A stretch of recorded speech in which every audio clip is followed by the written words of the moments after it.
Thank you, Ted. Thanks, everyone, for having me. And it's the coldest day, and that makes me laugh because when I got up this morning, I thought it's 11 below, and I wonder around the country at all the chamber lunches that are going on today if any of the presenters are worried about hat hair. And I thought, I bet a lot of them don't even know what hat hair is. So anyway, thanks for having me. It's nice to be here. And as Ted mentioned, I have been a consultant for many years, and I've done a lot of work with schools and corporations and small companies. And I have been a coach. I do one-on-one coaching, and I've been a mediator and conflict resolution person. And I love the topic of conflict. Now, I have to put a qualifier in there that other people's conflict is really my specialty. When it comes to my own, it's not always so easy, but I have learned quite a few things as I've gone along. So is anyone, during the icebreaker, I asked you to talk about whether or not you've experienced a conflict, and I realize now that it's probably too early in the day, that I probably should wait and use that kind of icebreaker at an evening event. But has anyone had a conflict today or yesterday that they would be, that they'd be willing to share, and what happened and how you felt about it? Anyone? No? Yes? Oh, good. Thanks. And you are? I forgot. Carl, you want to use the mic? Yeah, we've actually had tons of conflicts already today. No, I'm just kidding. No, we had a scheduling we had a scheduling conflict that came up today. We want to attend another similar meeting to this one next week, and we had already a meeting scheduled at a similar time. So we had to figure out how do we move the meetings and that kind of thing to make it all work. So how did you feel about it during the conflict? I felt fine. You did? Yeah. Was there anyone that didn't feel fine? Yes, there was a little bit of a disagreement. There are three parties involved, myself included. Okay. And did you resolve it? I think so. I think we're going to be able to, we're going to move one of the meetings a little bit and be able to attend the other meeting as well. So we'll get them both done. Good. Thank you very much. Okay, I have a feeling that there are a lot of conflicts that I would love to hear about in the room, and so I'm happy to stay after if you've got some to share. I've heard a couple from Kelly, and Julie shared one. And this topic on conflict and workplace and emotions is a huge topic. So I just want to tell you that I am feeling a little bit. I usually spend a day, 2 days, 3 days talking about these topics because they're so complex. So I just want you to know that I'm going to run through this, and I'm happy to stay and answer questions. But the first thing I'd like to do is ask you, what kinds of words come to your mind when you think of the word conflict? What are some words? Anger? Stress? Frustration? Anxiety? Anyone else? Discourse? Discord? Negative? Running? Crazy? Mother-in-law? Do tell. All right. All right, so there's a whole list of conflict words, and they were all pretty, what we would call negative. They're not like warm, fuzzy ideas when it comes to conflict. By the end of the talk, I hope that you will start to see, or just open up a little bit of a window to that conflict is a really good thing. When you have conflict, you have people that are engaged, you have people that may just have a difference of opinion. It's not necessarily a threat. So if we can open up a little window again to conflict being a good thing. Now I'd ask, when you think of someone, when you think of emotions, or you think of someone who is emotional, what are some of the words that come to your mind in that term? Drama queen. What? Heated. Tears. Others? Passionate. All right. Illogical. Others? All right, emotions, this to me is, I just finished my master's last year, and I am fascinated, and I'm contemplating going back to school to do more work on this area, because I mean, obviously, we're all human, we all have emotions, and yet we don't want to really talk about them, and we don't want people, certainly, we don't want people to bring them into the workplace for the most part.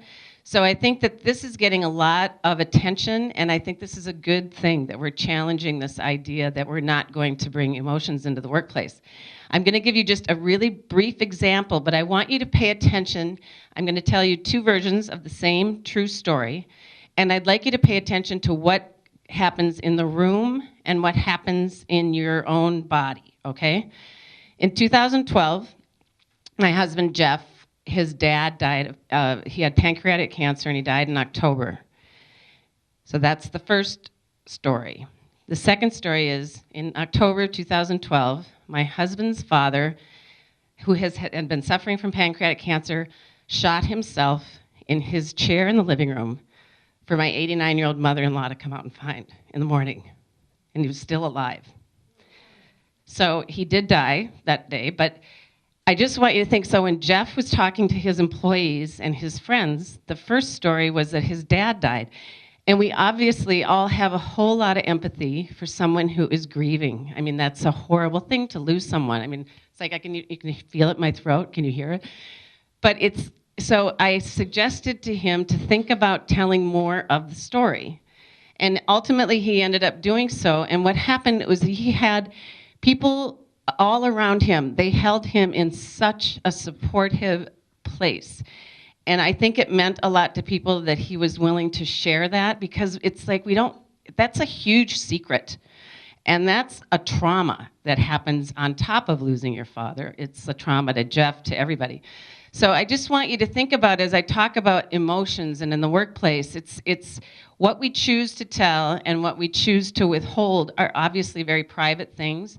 But I encourage you to think about when you might take a risk and share a little bit more of your story, because it really does build relationships in the workplace, and it makes a huge difference.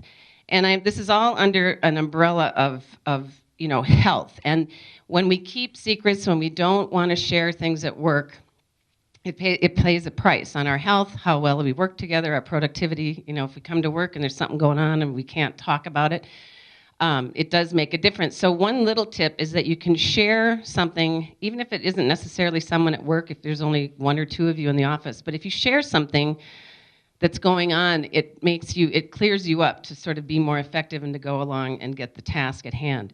The other thing I just want to mention is how easy it is when we have a project. Let's say we fail at a project that we've been working really hard on. If maybe it's a team effort, we're all happy to talk about the failed project and how pissed off we are and how this is your fault and this is just not okay and if you had only done this. And so it's easy to assign blame, point fingers. But do we ever talk about how we worked so hard, I am so disappointed, or I feel so sad that we didn't get that piece of business?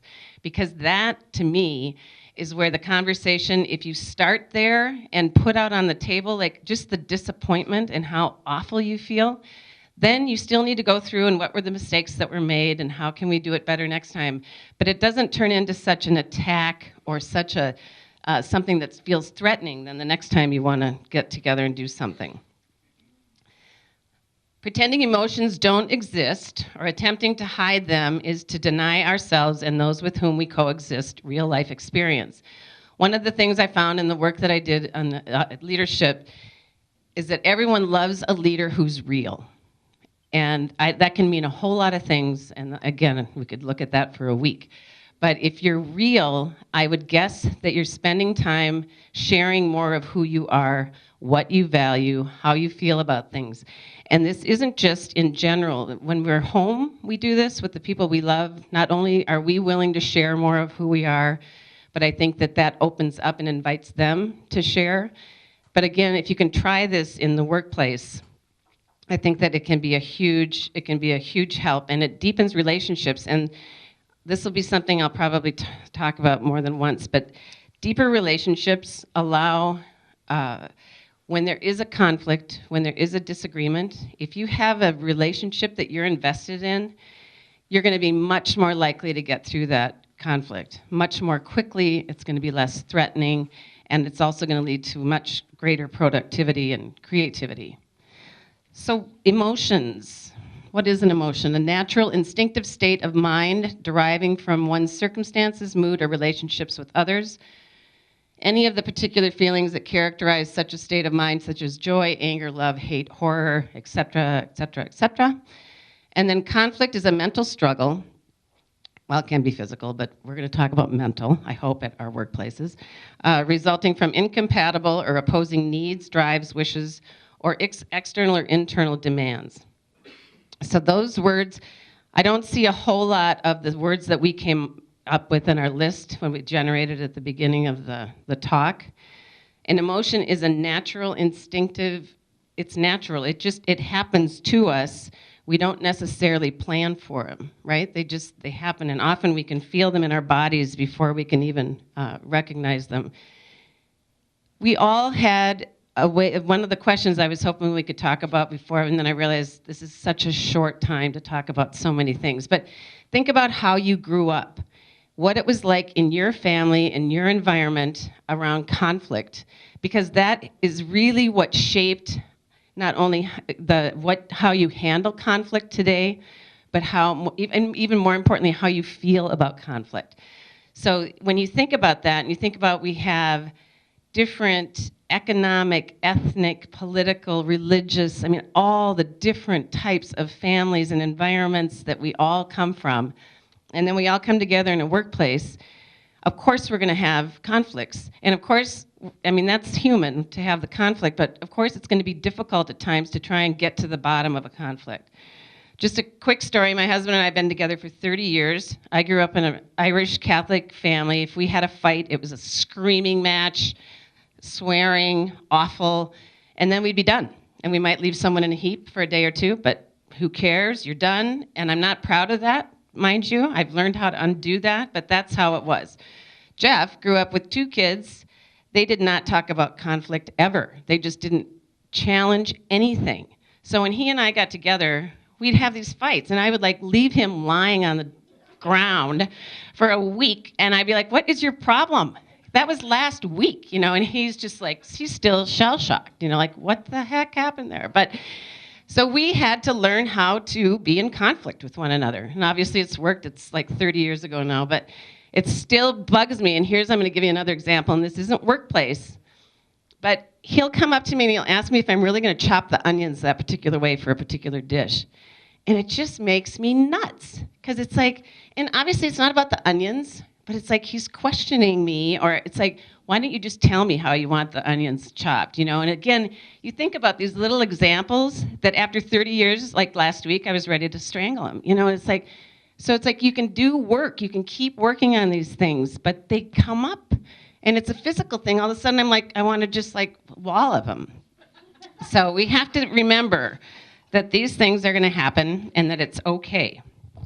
All right, so and here's another thing I'm just going to touch on briefly, because I know I'm not going to have a whole lot of time. I could talk about this forever, but when you think about conflict, when you think about your relationships, it really comes down to the relationships. It's always about the relationships, and it's whether that's in passing, whether that's someone on the highway that passes you and you flip them off because they just did something crazy, but I mean, you developed a little relationship there, right?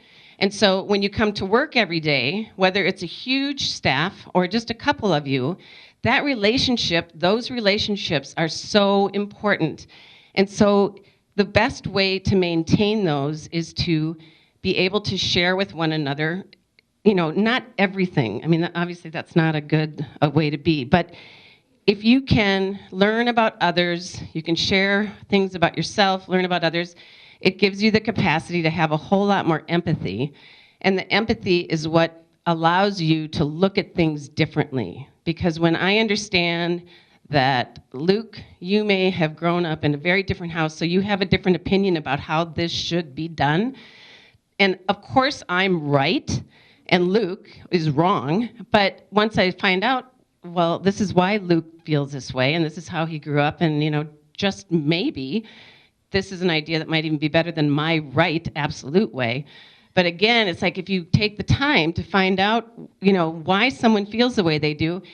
And I'm going to talk, well, I'm jumping ahead. So again, there are 2 types of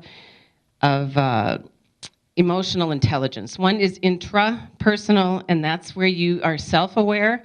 And another really important one is interpersonal, and that's being aware of others. There are people that can be very self-aware, but they're clueless about how other people feel about things. And so that is something that there are a lot of tools out there that can help you develop that other awareness, because I think that is a huge step also in conflict and in workplace morale and all those good things.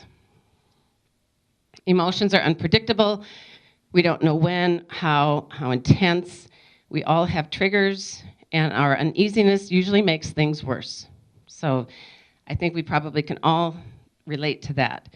So the things that we can do is to know thyself, reflect on past and current conflicts, and then resolve issues, or they'll keep coming up. They just do. I don't know why. I wish they didn't, but they tend to just keep coming up. So again, this whole idea of knowing thyself is really important. Like, why? And here's another important thing. Like, something, I might have a trigger, like my husband asking me to chop the onions a certain way. Again, it's not about the onions. And I don't even really necessarily need to know why that's so frustrating or why that bothers me. I just need to see that, trigger, I'm angry.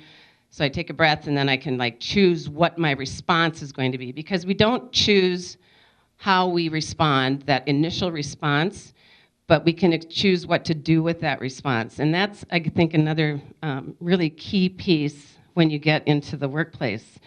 And it's physical. Like even before when I'm telling that story, and I've told that story before, and it's still, I choke up, and it's like you get tense. You're familiar with the fight or flight? It's like you can't help but just sort of feel your body, like, or you start sweating, or you start, your rapid pulse. It's a physical thing. So pay attention and just try and figure out what is it. And then why do we want to let emotions into the mix? And I think the big question is, how can we not? They are there, whether we want to look at them or not. But we do need, I think it's a good idea to acknowledge. And why let them in? It enhances relationships, and it's better information, and it allows for better decision making. It contributes to better conflict resolution. I've already mentioned that. And then you have better team performance. And again, this is a new study and a new field. There's a lot of research out there already that talks about emotional intelligence and how much more effective teams can, and how much more productive teams can be. So again, it feels risky if we're not used to operating on this, but I hope that you'll think about possibly doing that. So what do?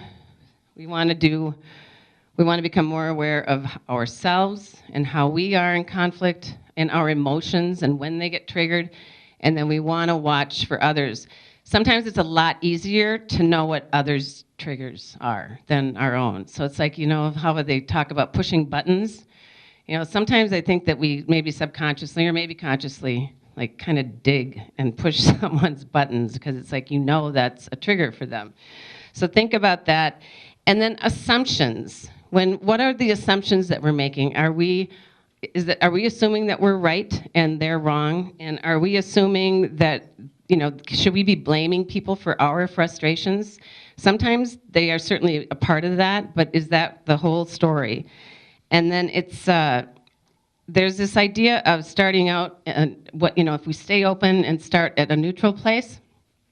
And one of the things that I like to think about is in my mediations, when someone's coming into a mediation, they're really angry usually it's two people, or a couple more, but so that person is starting at a negative balance.